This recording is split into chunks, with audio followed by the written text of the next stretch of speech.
वरना वो ऑडिशन में मुझे सेलेक्ट नहीं करेंगे। तो जाना है, मेरा ये सपना था, ठीक है। अब उस टाइम पर खुशी में बता ही नहीं सकती कि वहाँ पे पैर वैर लड़खड़ा के गिरना चाहूँ। इसमें तो और भी गंदा फँस गई थी कि भाई दिल्ली का शो है, इतना बड़ा शो है, तो मैं तो और ज़्यादा खुश रही। अरे भाई मुझे इतना सारा कुछ मिलेगा करने के लिए। 65,000 और देना है, 4-5 केजी गेन कर लिया। तो मेरे पापा सुनकर बहस हो गई, मेरा दिमाग वहाँ घसक गया पूरे तरीके से। मेरा दोनों पैर बैंडेज बांधा हुआ है। Hello, welcome and welcome back to my channel guys. So hopefully आप सभी बहुत अच्छे से होंगे, बढ़िया से होंगे। तो ये वीडियो थोड़ा सा लॉन्ग जाने वाला है क्योंकि ये थोड़ा मेरे लाइफ का एक पार्ट है जो आपसे मैं शेयर करने वाली हूँ। ये श्योरिटी के साथ बता सकती हूँ कि आपके लिए बहुत हेल्पफुल रहेगा, क्योंकि एक मेरा ये लाइफ लेसन है जो मैं आप सभी शेयर करने वाली हूँ। स्टार्टिंग में जिनका भी ये सपना होता है कि मुझे मॉडलिंग करना है, टीवी सीरियल में जाना है, तो स्टार्टिंग बहुत सारे लोग जो गलतियाँ करते हैं, मैं भी कर चुकी हूँ। तो मैं नहीं चाहती कि मेरे लोग वो गलती करें, इसलिए मैं आपको ये सारे कुछ आज शेयर करने वाली हूँ, जिससे आपका थोड़ा दिमाग खुले और सोच समझ के आप कदम उठाओ जो भी आप उठाने वाले हो। तो ये है मॉडलिंग से रिलेटेड, जो जिसका क्रेज़ था मेरे अंदर। मतलब बचपन से मैं ये सब करना चाहती थी कि मॉडलिंग करना है, एक्टिंग करना है, टीवी सीरियल में जाना है, मेरा ये सपना था, ठीक है। तो मैं इसके लिए पढ़ाई लिखाई छोड़ के मुझे अगर कोई ऑप्शन देता कि आप पढ़ाई लिखाई छोड़ के बस इसमें आगे बढ़ना चाहते हो तो आप ये फील्ड चूज़ कर लो, पढ़ाई छोड़ दो, मैं वो भी करने के लिए रेडी थी उस टाइम पे। तो टाइम था 10th में, जब मेरा फाइनल एग्ज़ाम था, बोर्ड्स था हमारा तब का।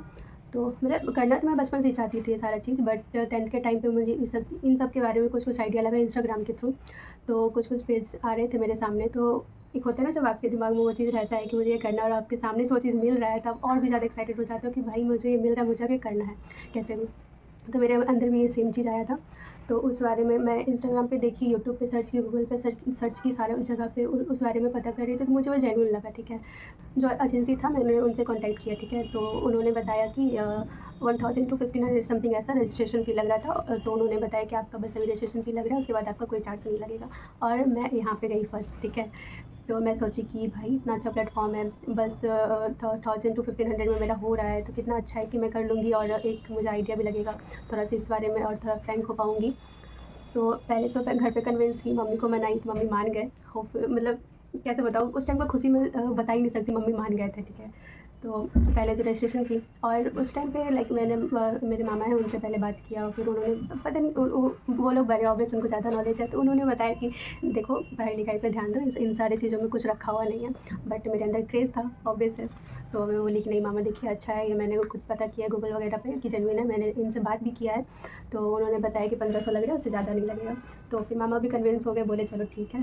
तो उन्होंने ही शायद मेरा रजिस्ट्रेशन किया था, या फिर मैंने किया था, उतना मुझे याद नहीं, 4-5 साल पहले की बात है। तो उन्होंने मेरा रजिस्ट्रेशन करवा दिया। उसके बाद तो मैं लग गई कि अब मुझे प्रैक्टिस करना है, कैसे भी मुझे निकालना है ये चीज़, मतलब ऑडिशन वगैरह तो क्लियर करना पड़ेगा ना पहले। तो मैं ऑडिशन के लिए प्रिपेयर करने लगी खुद को।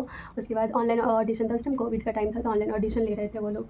तो मैं ऑडिशन का सारा कुछ कर लिया। ड्रेस कोड था कि ब्लैक पहनना है, नीचे हील पहन के वॉक भी करके दिखाना है ऑनलाइन ही। तो मैं ड्रेस प्रिपेयर की, और मेरे पास हील नहीं था उस टाइम पे, और हील का भी कंडीशन था कि 5 इंच का होना चाहिए या पेंसिल हील होना चाहिए, मेरे पास वो था नहीं। तो उसके लिए मुझे मार्केट जाना था, बारिश का टाइम था उस टाइम पे, तो काफ़ी ज़्यादा बारिश हो रहा था। तो ऑब्वियस सी बात है, बारिश में मतलब थोड़ा बहुत होते एक बात है, पर वो उस टाइम बहुत ज़्यादा बारिश हो रहा था। फिर भी मैं मम्मी को बहुत ज़्यादा कन्विंस करी, मम्मी ने हील चाहिए वरना वो ऑडिशन में मुझे सेलेक्ट नहीं करेंगे। तो मम्मी बोले चलो ठीक है तो चलते हैं। तो मार्केट गई, पूरे मार्केट ढूँढी, मुझे वैसा हील मिल ही नहीं रहा, छोटा-छोटा हील मिल रहा है, मुझे छोटा हील चाहिए नहीं था, और पेंसिल हील चाहिए था, और पेंसिल हील कहीं मिल ही नहीं रहा था। फिर बहुत सारे जगह पे देखी, जिस मार्केट में मैं जाती हूँ वहाँ पे था नहीं, फिर दूसरे मार्केट गई, वहाँ पे भी बहुत ढूँढने के बाद मिला एक हील, जो कि एग्जैक्ट वैसा था जैसा ऑडिशन के लिए नीडेड था। तो वो हील ली, और मुझे चलने में नहीं हो रहा है कि उसमें मैं चलूँ कैसे, क्योंकि उससे पहले मैं हील पहनी ही नहीं थी कभी भी, तो कंफर्टेबल कैसे हो पाऊँगी स्टार्टिंग में। तो हील खरीदने के बाद डेली बस हील पे चल रही हूँ, प्रैक्टिस कर रही हूँ कि ऑडिशन थोड़ा आराम से दे पाऊँ, कि वहाँ पे पैर वैर लड़खड़ा के गिर ना जाऊँ। तो आया दिन ऑडिशन का। तो ऑडिशन दे रही थी, मतलब मैंने 2 ऑडिशन दिया था, ठीक है। एक पहला शो था जिसके बारे में ऑडिशन दी थी, मतलब जो मेरे पास था उसी से ऑडिशन दे दी थी, ठीक है। बट उसके बाद मेरा उस पे थोड़ा ट्रस्ट डगमगाया कि नहीं, मुझे ये थोड़ा ट्रस्टवर्दी नहीं लग रहा है, क्योंकि जो दूसरा एक और एजेंसी देखी थी, उसमें एक फ़िल्म के एक्टर ऐड दे रहे थे, इसलिए मुझे उस पे ज़्यादा ट्रस्ट बन गया था, इसलिए पहले वाले को रिजेक्ट कर दी थी। इसमें अब ज़्यादा फोकस करने लगी थी। इस बारे में फिर पता कि यूट्यूब, गूगल जहाँ से पता कर सकती थी, वहाँ से हर जगह से पता किया, मुझे ये ट्रस्टवर्दी लगा। तो अब उसको इग्नोर करके मैं इसमें आई और इसमें भी सेम था कि आपको पहले रजिस्ट्रेशन करवाना है, आपको रजिस्ट्रेशन के बाद कोई चार्ज नहीं लगने वाला है। और फर्स्ट वाले ऑडिशन में भी सेम चीज़ था कि आपको ऑडिशन देना है, रजिस्ट्रेशन करवाना है और उसके बाद कोई चार्ज नहीं देना है। मैंने रजिस्ट्रेशन करवाया, ऑडिशन दिया, उसके बाद वो बोलते हैं कि 4,000 आपको और लगने वाला है। तो फिर भी मैं रिजेक्ट कर दी थी कि उसके बाद मुझे नहीं करना है, तो 4,000 छोड़ो, मेरा बच गया था उस टाइम पर। फिर आया सेकंड वाला, तो सेकंड में भी सेम चीज़ था, 1500 आप दीजिए, रजिस्ट्रेशन करवाइए, उसके बाद आपको कोई चार्ज नहीं लगेगा। मैं खुश हो गई। तो मैं सोची कि भाई दिल्ली का शो है, इतना बड़ा शो है, टीवी एक्टर इसका ऐड दे रहे हैं तो ऑब्वियस सी बात अच्छा है और 1500 में हो रहा है। मैं ऑलरेडी 1500 एक जगह पे कर चुकी हूँ, फिर भी आप इधर दिमाग लगा रही हूँ कि भाई 1500 में हो रहा है, टीवी एक्टर है, अब मुझे ये करना है कि यहाँ पर अगर कर ली तो मेरे लाइफ में भी संवर जाएगा, अगर नहीं भी संवरा तो इस फील्ड में आ जाऊँगी मैं ऑफिशियली। इसके बाद में आगे भी मुझे मौका मिलेगा तो मैं कर सकती हूँ। तो उनसे मैं कॉन्टैक्ट की, नंबर वगैरह था तो मैं बात की थी। तो वो बोले, वो सारा इतना लंबा चौड़ा उन्होंने ये उसका एडवांटेज बता दिया कि आप ऑडिशन देते हैं, आप शो में जाते हैं, तो आप अगर सिलेक्ट नहीं भी होते हैं, फर्स्ट सेकंड थर्ड नहीं भी आते हैं, तो आपको फिल्म का, शॉर्ट फिल्म का वो मिलेगा, मतलब आप करने का मौका मिलेगा, आप एल्बम शूट कर सकते हैं और पता नहीं वगैरह वगैरह बहुत सारा कुछ उन्होंने गिना दिया। तो मैं तो और ज़्यादा खुश रही, अरे भाई मुझे इतना सारा कुछ मिलेगा करने के लिए अगर मैं सिलेक्ट नहीं भी होती हूँ तो। फिर मम्मी को सारा कुछ बताई, मम्मी भी कन्विंस हो गई कि हाँ तो ठीक है, कर लो, ठीक है। तो इसका ऑडिशन दी थी, तो अब मैं एक्टर का नाम नहीं ले सकती यहाँ पे।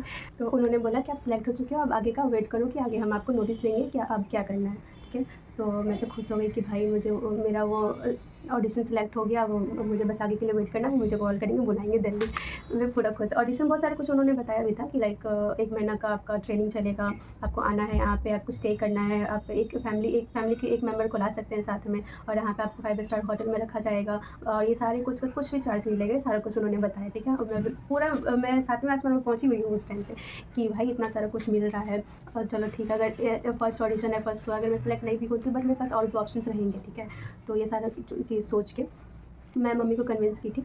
कन्विंस बार-बार इसलिए ले रही हूँ क्योंकि बार-बार और भी सारे कंडीशन था जहाँ पे मुझे कन्विंस करना था मम्मी को, क्योंकि मम्मी तो अकेले कभी गए नहीं है, पापा को टाइम नहीं है और भैया जा भी नहीं सकते, तो उनका भी कुछ उनका खुद का था कि उनके पास भी टाइम नहीं था उस टाइम पे। तो मम्मी को जाने के लिए कन्विंस कर रही थी कि मम्मी आपको दिल्ली जाना पड़ेगा, साथ में रहना पड़ेगा, तो मम्मी इसके लिए कन्विंस हो गए थे क्योंकि दिल्ली में हमारी एक फैमिली रहता है। तो बात आया यहाँ पे दूसरा, शायद हमारा एक और मीटिंग हुआ था ऑनलाइन ही, तो उसमें उन्होंने और एक कंडीशन रखा जहाँ पे भी मैं फँस गई थी अच्छी तरीके से। उन्होंने बहुत कुछ समझाया, बताया शो के बारे में, सारा जितना भी वो फेंक सकते थे वो सारा कुछ शो के बारे में वो फेंक दिया मेरे हम लोग के सामने, मतलब और भी थी लड़कियाँ। तो सारा कुछ बोले, फिर अचानक से बोलते हैं कि आपको 65,000 और देना है। मेरा दिमाग वहाँ घसक गया पूरे तरीके से। तो अब मैं सोची कि भाई इतना सारा अच्छा चीज़ एडवांटेज है और 65 ले रहे हैं, तो मम्मी को अब भी यहाँ पे कैसे कन्विंस करूँ, 65,000 कम नहीं होता है, ठीक है। तो अब मम्मी को पहले बताई तो मम्मी मना कर दी कि नहीं पापा मना करेंगे इस चीज़ के लिए क्योंकि बहुत ज़्यादा अमाउंट है और हमें पता भी नहीं ये ट्रस्टवर्दी है भी कि नहीं है। तो यहाँ पे मम्मी मना कर दिया। फिर पापा लगते 2-3 दिन तक मैं ना खा रही हूँ ठीक से, ना बात कर रही हूँ, बस रो रही हूँ, ठीक है, कि नहीं हमको करना है करना है करना है। तो मम्मी तो यहाँ तक मम्मी आ गए थे कि भाई वो फेस, मतलब मैं एक्सप्लेन भी नहीं कर सकती, मतलब इमोशनली वहाँ पे थोड़ा ब्रेकडाउन चल रहा था मेरा। मम्मी यहाँ तक आ गए थे, मतलब मम्मी को सारा कुछ बताई थी, मम्मी इतना अच्छा है और मुझे करना भी इसी फील्ड में सारा कुछ। तो फिर मम्मी यहाँ तक आ कन्विंस हो गए थे। मम्मी अपना ज्वेलरी सोनार के हाथ देकर कि पैसा उनसे लेकर 65,000 पे कर देंगे, यहाँ तक मम्मी कन्विंस हो गए थे। और वहाँ पे मेरा ओवरथिंक नेक्स्ट लेवल चल रहा है कि मम्मी इतना सपोर्ट कर रहे हैं और अगर मैं सेलेक्ट नहीं हुई तो क्या होगा। फिर यहाँ पे अदर पॉजिटिव साइड ये आ रहा है कि ठीक है, 65,000 पे करवा रही हूँ, घर से इन्वेस्ट करवा रही हूँ, तो एक टाइम आएगा कि इससे डबल ट्रिपल मैं मम्मी को ला कर दूँगी, ठीक है। तो ये फिर मतलब ऐसे बिना पापा से पूछे तो कहीं भी इतना बड़ा अमाउंट तो पे करूँगी नहीं, तो आया बात पापा पे। तो फिर पापा से सारा कुछ बोली, बताई, तो पापा तो बोले कि ये फ्रॉड है। वो एकदम कुछ शब्द नहीं बोले, डायरेक्ट बोलिए फ्रॉड है, इस सब में मत पड़ो। पर मैं और मम्मी तो कन्विंस हुए पर हैं कि नहीं अच्छा चीज़ है। तो अब पापा मतलब ये सब उनका तो डेली का देखना है कि पैसा घपला हो गया है, तो प्लीज़ है, तुम लोग के पास ये सारा केस आते ही रहता है। मुझे उस टाइम पे पता चला कि मेरे फैमिली इतने ज़्यादा सपोर्टिव है, इतना ज़्यादा कि पापा को पता है कि वो फ्रॉड है, इन सारी चीज़ में कुछ नहीं रखा हुआ है, फिर भी बस पापा इसलिए पे कर दिए, करने के लिए रेडी हो गए कि मैं फ्यूचर में ये ना बोलूँ कि मुझे करना था बट आप पे नहीं किए। वो इतना ज़्यादा सब उनको पता है कि उनका 65,000 वो बर्बाद जाने वाला है, फिर वो पे कर दिए बस मेरे लिए। और ये चीज़ मुझे जब बाद में अब भी रियलाइज़ होता है ना, अब बता नहीं सकती कितना ज़्यादा बुरा लगता है मुझे। तो लास्ट लास्ट वो पे करते करते टाइम भी बोले थे कि देखो मुझे पता है ये फ्रॉड है, लेकिन तुम बस बोल रही हो, तुम जिद कर रही हो, इसलिए मैं पे करने के लिए रेडी हो रहा हूँ। वो पे कर दिया। मैं खुश हो गई पूरा कि मतलब खुशी तो था ही कि हाँ मुझे करना, बट एक साइड से बुरा भी लग रहा था कि करवा रही हूँ इतना ज़्यादा अमाउंट। फिर मतलब जो थे एजेंसी वाले उनको कॉल की, सारा कुछ बताई कि देखिए मैं अभी पे कर रही हूँ वगैरह वगैरह जो भी बात हुआ था। उसके बाद उन्होंने बोला कि आप बस वेट करो। नहीं, पे करने के बाद वो उनको स्क्रीनशॉट वगैरह भेजी, तो उसके बाद वो कुछ डॉक्यूमेंट मुझे भेजे थे और उसको साइन करके मुझे भेजना था, तो साइन वगैरह की, वो भेज दी सब कुछ। और उसके बाद वो कुछ पोर्टफोलियोज़ भेजे और एक्सरसाइज का रूटीन, डाइट का रूटीन, सारा कुछ भेजा और मैं दिन रात एक कर दी उस पर अपना कि अब तो करना पड़ेगा ना, कि अब मुझे करना है। तो एक्सरसाइज करती थी डेली 2 घंटे का और डाइट वगैरह सारा कुछ। 1 मंथ में लगता है मैंने 4-5 केजी गेन कर लिया था। मेरा फेस ग्लो कर रहा है, मेरा हाइट थोड़ा सा इंक्रीज़ लग रहा है, मतलब प्रॉपर मेरा, एक तो मैं पतली सी हूँ, बट उस टाइम पे मेरा सब कुछ अच्छा लगने लगा था, डाइट वाइट सब कुछ जब प्रॉपर करने लगी थी। तो मम्मी ये चीज़ देख के काफ़ी ज़्यादा खुश थे, क्योंकि मैं स्टार्टिंग से थोड़ा सा, मैं सबसे छोटी हूँ तो ऑब्वियस है मतलब कि टाइम पे कुछ करती नहीं हूँ, ना टाइम पे उठती हूँ, बट वो एक ऐसा फेज़ था कि मेरा सारा कुछ वेल डिसिप्लिन्ड मैनर्स सारा कुछ मेरे अंदर आ गया था, सब कुछ कर रही थी उस टाइम पे, सब खुश थे मेरे से। और ये करते-करते मैं अब, हाँ, वो बोले थे कि आपको कॉल आएगा, आपको जल्दी आना पड़ेगा, 1 महीना आपका वो चलेगा, ग्रूमिंग चलेगा। तो उस कॉल का वेट करते-करते 1 महीना हमारा निकल गया। हम वेट कर रहे हैं, मेरे घरवाले वेट कर रहे हैं, सब वेट कर रहे हैं, कोई कॉल नहीं आ रहा उनकी तरफ से। तो मम्मी बार-बार हमसे पूछ रहे हैं कि कॉल क्यों नहीं आ रहा है, क्या हुआ, कुछ हुआ कि नहीं? पापा भी पूछ रहे हैं, घर में सब ऑब्वियस, इतना बड़ा पैसा पे किए तो उन लोग के भी ऊपर आएगा कि हाँ, कि आगे से क्यों नहीं अब आ रहा है नोटिस या कॉल। तो अब वो बार-बार घर से पूछ रहे हैं, मेरे पास तो कुछ आंसर है नहीं कि भई अब मैं बोलूँ क्या? मैं अपना बस एक्सरसाइज वगैरह, डाइट वगैरह सब कुछ कर रही हूँ। मैं अंदर से खुद भी डर लग रहा है कि भाई क्यों नहीं आ रहा है कॉल उधर से।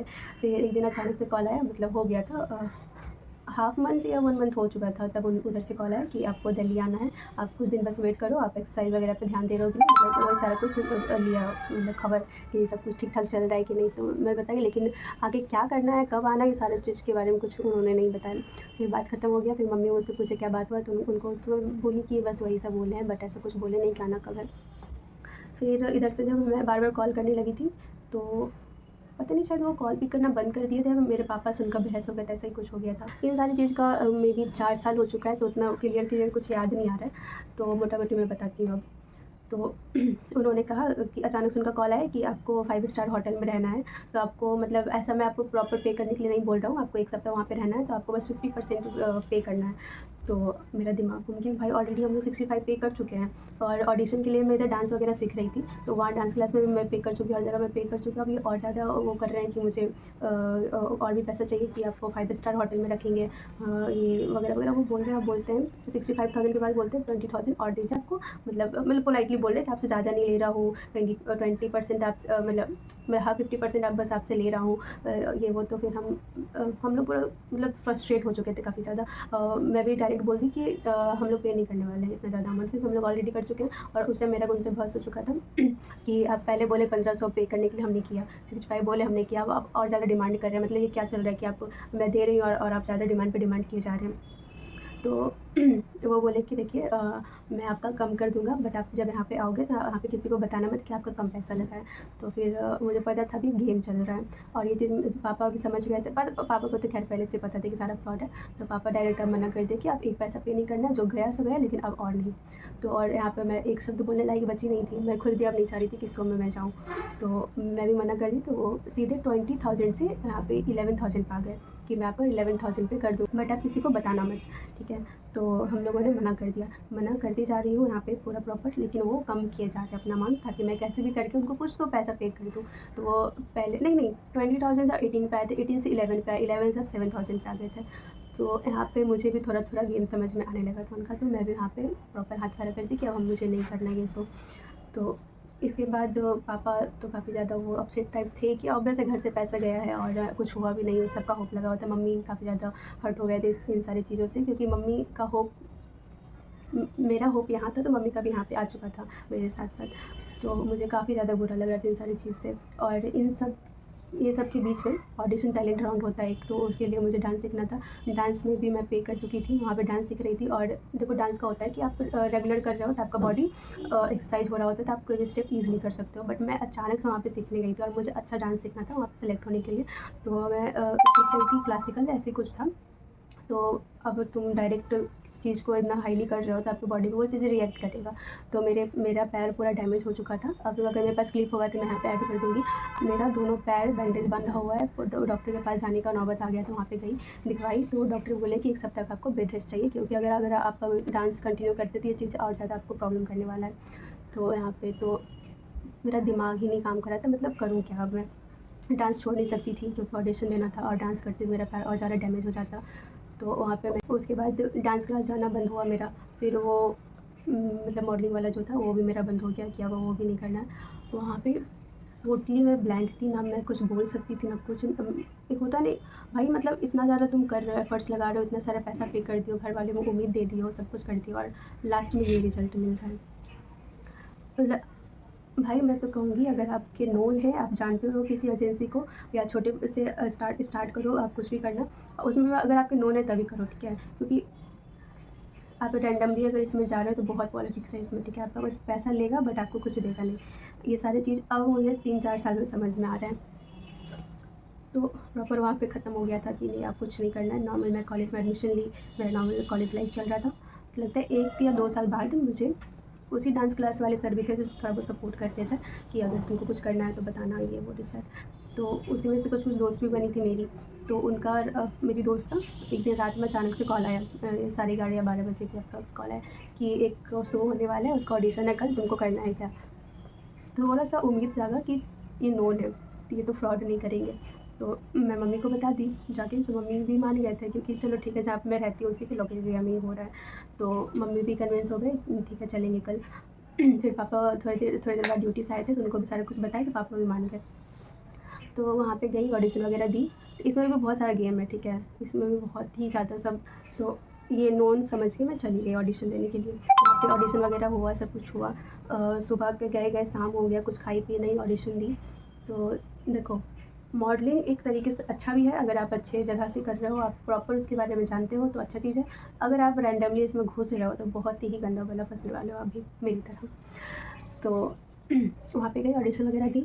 तो अब मैं उस फैमिली से बिलॉन्ग नहीं करती हूँ कि हाँ मेरा बाल बच्चा कुछ भी करे फ़र्क नहीं पड़ेगा।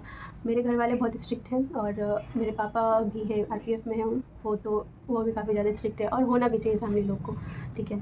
तो ऑडिशन दी, तो मम्मी वेट कर रहे हैं मेरा, और मैं अपनी फ्रेंड का वेट कर रही हूँ। फिर मम्मी अचानक से जिस रूम में घुसे हैं वहाँ पे मतलब चल रहा था लड़का लड़की लोग का, मतलब कुछ नशा वगैरह कह सकते हैं। तो मम्मी वो देखे, और उसके बाद जो मम्मी फायर हुए, एक तो ऑलरेडी उनका होप टूटा हुआ था पहले से, ऊपर से ये अपनी नज़र के सामने ये सब चीज़ देख ली है। उसके बाद मेरा हाथ पकड़े, वहाँ से सीधे निकल गए। किसी का मुझे मेरे फ्रेंड का भी वेट नहीं करने दिए, वहाँ से डायरेक्ट मुझे लेकर निकल गए। उसके बाद रास्ता भर मुझे समझाते गए कि ये सब फालतू चीज़ है, आज के बाद ये सब में दिमाग नहीं लगाओगी तुम। और मेरे दिमाग में ओवरथिंक चल रहा है, भाई किया वो लोग, कर वो लोग रहा है, मैं तो अपनी लाइफ के लिए यहाँ पे आई थी ऑडिशन देने के लिए, और मेरा सब कुछ खत्म होने वाला है उन लोगों के कारण। मम्मी वहाँ पे, और उनका गुस्सा भी जायज़ था कि आप अपने बेटे को कहीं पे भेज रहे हो तो सेफ जगह होना चाहिए, वहाँ पे सब फालतू चीज़ नहीं होना चाहिए। और गलती उनका था, भाई तुम्हारा यहाँ प्रोफेशनल तुम्हारा काम हो रहा है, तो तुम ये सब चीज़ को मत रखो यहाँ पे, ठीक है? पेरेंट्स आए हुए ऑब्वियस है, वो ये सब देखेंगे तो उनको गुस्सा आएगा। गुस्सा क्या भाई, वो भेजेंगे ही नहीं अपने बाल बच्चों को वहाँ पे, क्यों भेजेंगे इतने फालतू जगह पे? तो वही चीज़ सेम चीज़ मेरे साथ भी हुआ था। मम्मी ज़्यादा गुस्सा होने लगे थे कि अब ये सब चीज़ में नहीं रहना है, अब चलो यहाँ से। घर आई, फिर अब मुझे भी मतलब वहाँ का वाइब बहुत बेकार लगा था, वहाँ के लोग मुझे बेकार लगे। पार्शलिटी जो कहते हैं कि आप जिसको जानते हो आप उसी को अटेंशन दे रहे हो, आप उन्हीं से बात कर रहे हो, जो न्यू है आप उनको कुछ ना बोल रहे हो ना बात कर रहे हो, तो वो सब चीज़ हमको बहुत बेकार लगा, तो मैं छोड़ दी। फिर कॉल वगैरह आया कि आपको 8,000 लग रहा है इन शो में। बोली भाई तू रह अपने शो में, मुझे नहीं करना ये शो वगैरह कुछ भी। फिर वहाँ पे ख़त्म हो गया, मैं वो सोने की थी। फिर एक कुछ रनवे शो वगैरह हुआ था, वो लोग नोन थे, तो इसमें कर ली थी रनवे। और 2 या 3 रनवे शो की हूँ, बस वही की हूँ, क्योंकि वो नोन थे, अच्छे खासा मैं जानती थी उनको, और ट्रस्टवर्दी था, उसमें सिर्फ लड़कियाँ थी, तो कर ली मैं। अदरवाइज़ अब भाई अब मुझे खुद ही नहीं करना ये सारी चीज़। बहुत गंदा लाइफ लेसन मिला है, ठीक है, हर जगह। बस अभी तक जितना भी क्यों कुछ जेन्युइन नहीं मिला मुझे, सारा बकवास लगा मुझे। तो सारा सपना ड्रीम जो भी था सब खत्म हो गया मेरा वहीं पर। रनवे शो वगैरह जो भी आता है अब तो कर लेती हूँ थोड़ा बहुत, बट ऐसा पैसा दे के तब कभी नहीं करने वाली हूँ। और मैं ये नहीं सजेस्ट करूँगी कि आप भी मत करो, ठीक है। ये इन सारी चीज़ों में भी अच्छे चीज़ होते हैं, अगर आप जान रहे हो उस बारे में तभी आप पैसा इन्वेस्ट करो। और देखो, पैसे में ज़्यादा इन्वेस्ट मत करना जब तक आप प्रॉपर उसका नॉलेज ना हो, आप प्रॉपर श्योर ना हो कि आपको स्टेज मिलेगा वॉक करने का या कि कुछ भी शो करने का, तब तक कुछ इन्वेस्ट मत करना। सोच समझ के ही करना, क्योंकि पैसा मुफ्त में नहीं आता है। हमारे पेरेंट्स मेहनत करते हैं तब वो पैसा हमारे हाथ में आता है। तो लास्टली बस मैं यही कहूँगी कि इतना सारे स्टोरी से में भी आपको समझ में आया होगा कि आप कहीं भी पे करो तो पहले जान लो कि सही है या नहीं है, क्योंकि आपको बाद में ऑब्वियसली रिग्रेट होगा। आपके घर से अगर 5 रुपये वेस्ट जा रहा है तो वो पैसा है भाई, ऐसा नहीं कि वो 5 रुपये मुफ्त में मिला है आपको, ठीक है। तो कहीं भी पे करो तो सोच समझ के करो, क्योंकि अब जाकर मेरा अकल खुल रहा है, तो मैं अब इन सारी चीज़ों में अब नहीं हूँ। इंटरेस्ट भी धीरे धीरे खत्म हो गया है सारी चीज़ देख देख के, तो अब मैं खुद भी नहीं करना चाहती हूँ। बट अगर आप करना चाहते हो तो ये अच्छा चीज़ है, ठीक है। आगे लड़कियाँ बढ़ रही हैं इन सारी चीज़ों से भी, बट सोच समझ के, यही बोलूँगी, सोच समझ के अगर आप इन्होंने तभी करो। और देखो, इन सारी चीज़ों में बहुत पॉलिटिक्स होता है, बहुत ही नेक्स्ट लेवल का पॉलिटिक्स होता है, ठीक है। देखो, मैंने ही अपने आँखों से देखा है कि अगर आप उसके नोन हो तो आपको अटेंशन मिलेगा। इवन अवार्ड भी उनको मिलता है जो नोन होते हैं, ठीक है। अगर आप लाख टैलेंटेड हो, आप लाख अच्छा कर रहे हो, आप लाख अपना एफर्ट्स डाल रहे हो, बट जीतता वही है जिसके वहाँ पे कॉन्टैक्ट बैठा हुआ है, कि नोन बैठा हुआ है। ये चीज़ मैं सामने से फील की हूँ, मुझे बहुत हर्ट हुआ है इन सारी चीज़ों से। तो इंटरेस्ट ऐसे नहीं खत्म हुआ, ये सब चीज़ देख देख के बहुत दिमाग ख़राब हुआ। तब देखो, मेरा कॉन्टैक्ट है नहीं, मैं इन सब चीज़ में रहती हूँ नहीं उतना। और जो तो ये सारी चीज़ शेयर करने का बस 2 रीज़न था मेरा, कि पहला तो 2-3 दिन से मेरे माइंड में सारा कुछ रिकॉल हो रहा था और बहुत ज़्यादा ओवरथिंक हो रहा था। एक होता है ना कि आप कुछ किए हुए हो, मतलब थोड़ा रिग्रेट टाइप हो रहा था कि अगर ये सब जेन्युइन रहता तो आज मैं यहाँ नहीं रहती, मे बी कहीं और होती या फिर सो कर रही होती। और दूसरा रीज़न ये है कि मैं नहीं चाहती कि अगर आप इन सारी चीज़ों में जाना चाहते हो, आप मेरे छोटे भाई बहन जैसे ही हो, या फिर कोई किसी का बहुत ज़्यादा इंटरेस्ट है और उसका मेरे तरह पैसा वेस्ट जाए, तो बस इसीलिए मैं ये वीडियो बना रही थी, ताकि आप थोड़ा सा माइंड खोल के काम करो और आपका पैसा वेस्ट ना जाए कहीं पे भी। और थोड़ा सोच समझ के, क्योंकि मैं तो बेवकूफ़ी कर चुकी हूँ। और देखो, गलतियाँ होता है लाइफ में, ठीक है, उसी से सीख मिलता है। और मुझे बहुत बड़ा सीख मिला है कि कुछ भी करने से पहले प्रॉपर वहाँ पे, हाँ, एक और चीज़ बताना भूल गई कि देखो, आपको जब जहाँ पे अपने लोग का नीड होगा वहाँ पे वो अवेलेबल नहीं होंगे। मुझे भी जब दिल्ली के बारे में पता करना था कि वो जेन्युइन है कि नहीं है, वो वहाँ पे सच में वो शो हो रहा है कि, मेरे एक नोन रहते हैं दिल्ली में, तो उनको काफ़ी कॉल वगैरह की थी ताकि वो थोड़ा पता करके मुझे बता दे कि वो ठीक है कि नहीं, या फिर वहाँ पे सच में वो शो होने वाला है कि नहीं, वो थोड़ा पता करके बता दे। बट उनको बहुत सारा कॉल की, बट वो कॉल का रिस्पॉन्स नहीं किया। तो लाइफ में कभी भी किसी पर डिपेंड मत रहो कि हाँ, आप उनसे हेल्प ले लोगे या फिर वो आपका हेल्प कर देंगे आके सामने से। आप खुद पे कॉन्फिडेंस रखो कि अगर आप वो कर सकते हो तभी करो, दूसरे पे डिपेंड होकर बिल्कुल मत करो, ठीक है। तो आज बहुत ज़्यादा ज्ञान का बात हो चुका है, ऐसे मैं करती हूँ नहीं ये सारे मतलब ज्ञान वाली बातें, क्योंकि मुझसे निकलता ही नहीं है। तो एक लाइफ लेसन था जो कि मैं शेयर कर दी, और होपफुली आपके लिए बहुत ज़्यादा हेल्पफुल रहेगा। और आगे से आप ध्यान रखो, क्योंकि मुझे पता है बहुत सारी लड़कियाँ इन सारी चीज़ में, लड़कियाँ सब इन सारी चीज़ों में फंस जाते हैं। तो मे बी अब आगे अगर आप ये वीडियो देख रहे हो वहाँ तक, तो मे बी आप नहीं फंसो आगे। और ये सारे बात बताने का बस एक रीज़न था, क्योंकि मुझे बहुत ज़्यादा इंपॉर्टेंट लगा बताना, क्योंकि देखो, मैं ज़्यादा तो अब लाइफ में कुछ ऐसा कुछ की नहीं हूँ मॉडलिंग से रिलेटेड, बट अभी भी लाइक कुछ छोटे भाई बहन हैं मेरे, या फिर मेरे फ्रेंड्स हैं, मेरे फ्रेंड्स के भाई बहन हैं, या अभी जो करना चाह रहे हैं, जो बिगनर्स हैं, जो कभी किए नहीं है, तो उन लोगों को जानना था कि कैसे करना होता है, कैसे नहीं करना होता है। तो मैं अभी तक सिर्फ रनवे शो की हूँ। तो बस यही बोलूँगी कि करने से पहले आप बड़े से सजेशन लो, पता करो तभी करो, ठीक है। तो थैंक यू सो मच, आप यहाँ तक मेरा वीडियो देखिए, और होपफुली आपके लिए वीडियो हेल्पफुल रहा होगा। अगर आपके लिए ज़रा सा भी हेल्पफुल था तो प्लीज़ लाइक करें और सब्सक्राइब करना ना भूलें। और जो भी अभी इन सारे चीज़ का जिनका ड्रीम है, एक्साइटेड है इन सब चीज़ के लिए, उनको ज़रूर से ज़रूर ये वीडियो शेयर करें। तो और कमेंट में भी सजेस्ट करें कि मैं नेक्स्ट वीडियो किस टॉपिक पे बनाऊँ, और ये वीडियो आपको कैसा लगा, आप अपना ओपिनियन दें। और आपका कुछ भी डाउट है तो आप कमेंट सेक्शन में पूछ सकते हैं। तो मिलते हैं नेक्स्ट वीडियो में, तब तक के लिए बाय बाय, टेक केयर।